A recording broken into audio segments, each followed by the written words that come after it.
ప్రభు గారు మీకే చేస్తున్నా.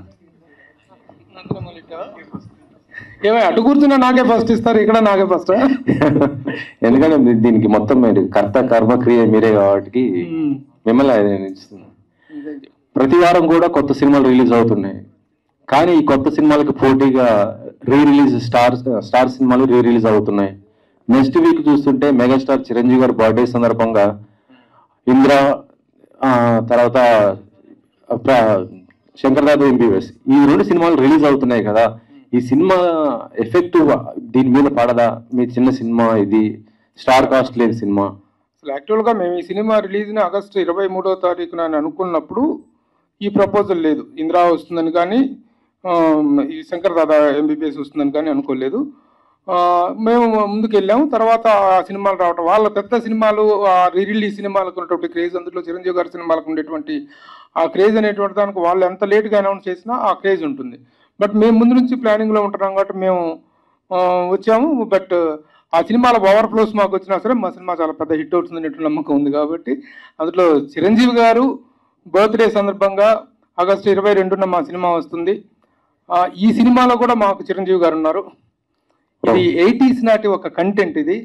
అంటే ఆ ఖైదీ, కొండవీటి దొంగ, ఆ గ్యాంగ్ లీడరు, ఆ చిరంజీవి గారు ఒక ఉధృతంగా రైజింగ్ లో ఉన్నటువంటి టైం పీరియడ్ కథ ఇది. ఆ కథలో చిరంజీవి గారి రెఫరెన్స్లు ఉన్నాయి మాకు. కాబట్టి అలానే కాకుండా ఆ సినిమాలు వచ్చినా సరే పెద్ద సినిమా తాలూకు ఓవర్ఫ్లోస్ అయినా మాకు మంచి విజయాన్ని చేకూరుస్తాయనేటువంటి నమ్మకం ఉంది.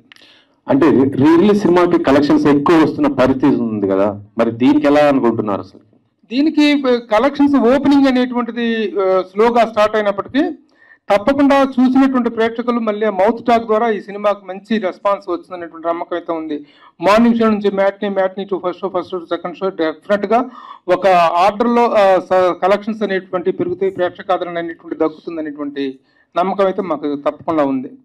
మీరంటే మెగాస్టార్ కి చాలా దగ్గర క్లోజ్ కాబట్టి అడుగుతున్నాను. ఈ సినిమా అంటే ఒక చిన్న ట్వీట్ చేసినా కూడా మెగా ఇటు ఫ్యాన్స్ అందరూ కూడా చూసే అవకాశం ఉంటుంది కదా, మెగాస్టార్ గారి దృష్టికి తీసుకుపోతున్నారు ఈ సినిమా గురించి ఏమైనా? మెగాస్టార్ గారి దగ్గరికి ప్రతిదానికి మనం వెళ్ళి ఆయన్ని ఇబ్బంది పెట్టడం కాదు. ఆయన నిజంగా విజయం సాధించిన తర్వాత ఆయనే పిలిచి మమ్మల్ని అభినందించి ఆశీర్వదించేటువంటి అవకాశం కూడా ఉంది. ప్రతి సక్సెస్ దానికి కూడాను ఇప్పుడు ఆ విధంగా ఎంతమంది వెళ్ళి ఆయన మీద ప్రెజర్ పెడితే ట్వీట్ అనేది చేస్తారు. దానికి ఆయన ఎన్నో సినిమాలని ఎన్నో కొత్త వాళ్ళు సినిమాలు తీసి సక్సెస్ సాధిస్తుంటే వాళ్ళందరినీ పిలిచి అభినందించడం అనేటువంటిది చాలా కాలంగా ఒక ఆనవాయితీగా వస్తుంది. అలాంటి ఆనవాయితీలో మేము కూడా భాగం అవుతామని ఆఫ్టర్ రిలీజ్ మీరు అడిగిన ప్రశ్నకు మీకు ఇద్దరికి సమాధానం దొరుకుతుంది. అంటే ఈ మధ్య అంటే సినిమాలు ప్రమోట్ చేసుకున్న విధానంలో కొత్తగా చేస్తున్న పరిస్థితి ఉంది. అయితే ఇప్పుడు రేవ్ సినిమాకి సంబంధించి ఏంటంటే ఒక విషయం సోషల్ మీడియాలో నాకు వినిపించింది, చెప్తున్నాను మీకు.